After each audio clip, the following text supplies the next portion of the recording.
fears of a possible recession on the horizon has led the White House to begin considering several emergency measures to kickstart the U.S. economy. Donald Trump likes to claim credit for the greatest economy ever. He's banking on it to help him win re-election in 2020.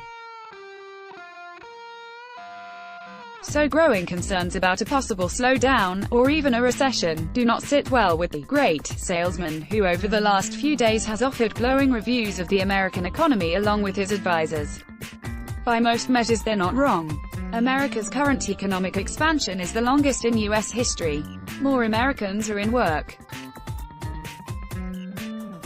They're being paid more. And they're spending more. But behind closed doors, the administration's top economic aides have been rattled by the flashing red signals from the financial markets and weakness overseas. They are looking for options to stimulate the economy. Among the measures they're considering, more tax cuts. What tax cut is Trump mulling? Speaking to reporters at the White House on Tuesday, President Trump said his administration is looking at a temporary payroll tax cut to help the economy. But he said nothing was imminent. The appeal is simple. If you're worried about a recession, a payroll tax cut can boost consumer spending, which accounts for about two-thirds of the U.S. economy.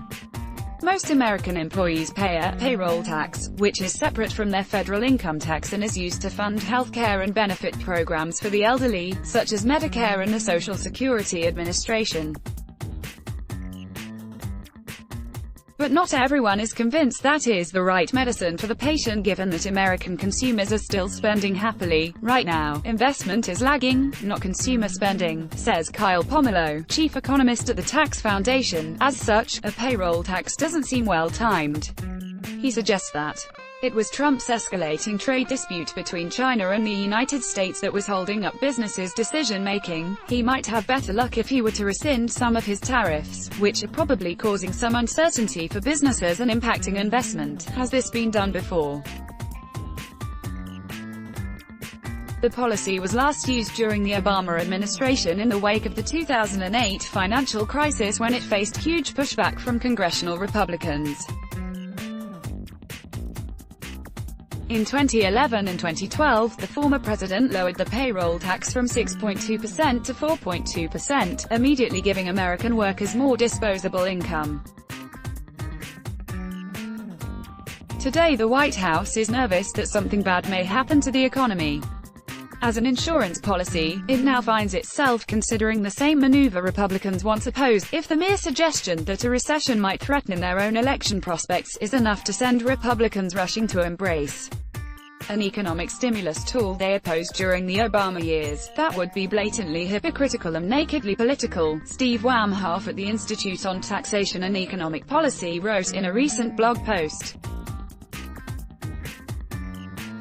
Most tax experts agree that cutting the payroll tax can help in a downturn.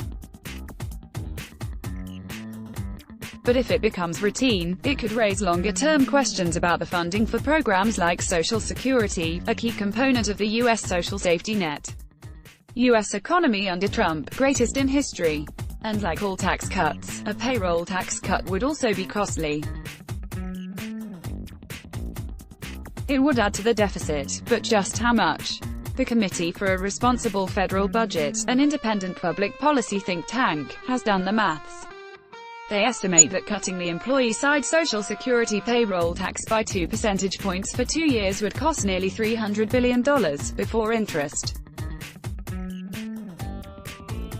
All that red ink could make the government less effective at responding to a recession. There are cheaper and more progressive ways to stimulate consumption, according to Eugene Steuer, an Institute Fellow and the Richard B. Fisher Chair at the Urban Institute. What other tax is Trump looking at? While the payroll tax cut is getting a lot of attention, it certainly isn't the only tax proposal on the table. The White House is also considering an executive order to require the U.S. Treasury to index capital gains taxes to inflation. A move that would cost about $100 billion over 10 years. We've been talking about indexing for a very long time, the president told reporters on Tuesday. The move is controversial because it would bypass Congress and is seen as disproportionately benefiting the rich who tend to own more assets and therefore would get more out of this type of tax cut. Indexing of capital gains is a permanent change, not a temporary counter-cyclical or anti-recession policy, said Eugene Steuer, who served as Deputy Assistant Secretary of the U.S. Department of the Treasury for Tax Analysis. It mainly benefits higher-income households. It stimulates consumption much less than other anti-recession policies. That criticism appeared to have made the president rethink such a move by Wednesday. He told reporters he was no longer looking at the tax cut, describing it as elitist. What do Republicans think? The idea still has plenty of supporters among Republicans. Texas Senator Ted Cruz and a group of Republican senators sent a letter in late July to Treasury Secretary Steve Mnuchin urging him to take this action.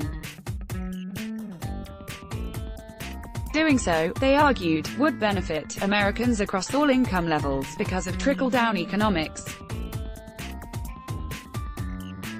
But there are plenty of reasons to be skeptical. Trump promised his major tax cut in 2017 would usher in an investment boom. This would allow the U.S. to grow 3% a year, much faster than it did during the Obama years, and make up for the lost government revenue. The reality, however, has not lived up to the hype. The U.S. budget deficit has already surpassed last year's total figure and recently jumped by 27% according to government figures released on Monday. The Treasury Department forecasts a deficit of more than $1 tr by the end of the fiscal year, 2 months from now. Add to this that business spending, one of the indicators the Trump administration likes to look at, is constrained. What about interest rates? And if fiscal stimulus won't guarantee prosperity, the president can return to his favorite economic boogeyman, America's central bank, the Federal Reserve. Donald Trump renewed his attacks against Fed Chair Jerome Powell, comparing his handling of the economy in a tweet to a golfer who can't putt. Mr. Trump has persistently called for the Fed to cut interest rates to spur growth and calm financial markets. Skip Twitter post by @RealDonaldTrump. We are competing with many countries that have a far lower interest rate, and we should be lower than him. Yesterday, highest dollar in U.S. history. No inflation. Wake up Federal Reserve. Such growth potential, almost like never before. Donald J. Trump, @RealDonaldTrump, August 21, 2019. End of Twitter post by @RealDonaldTrump. The stock market is one of the barometers the president watches, but recently the Dow Jones Industrial Average suffered its biggest single-day loss of the year. This may explain his latest push for a 100 basis point rate cut, the biggest since the 2008 crisis. While he blames the Fed for not moving aggressively enough, many economists say it is Mr. Trump's trade policies that are weakening the global economy. There is also concern that he is undermining the Federal Reserve just when he may need it most. A market signaling that a recession is due. Is this all about recession fears? Trump continues to say he is not worried about a recession and that the various tax reductions being considered have been in the works for a long time. But his fear that a downturn might turf him out of office has made him and his advisors very nervous. It is not clear when a downturn may occur or how it would affect Mr. Trump's re-election prospects. The White House isn't taking any chances. Just last Monday, Vice President Mike Pence accused the press and Democrats of rooting for a recession when he spoke at the Detroit Economic Club, despite the wishful thinking of some naysayers in the media and in the Democratic Party. The American economy is strong, he adds this warning, should his boss not win a second term, for all of the progress we've made, all of it could be lost. Let's block ads. Why?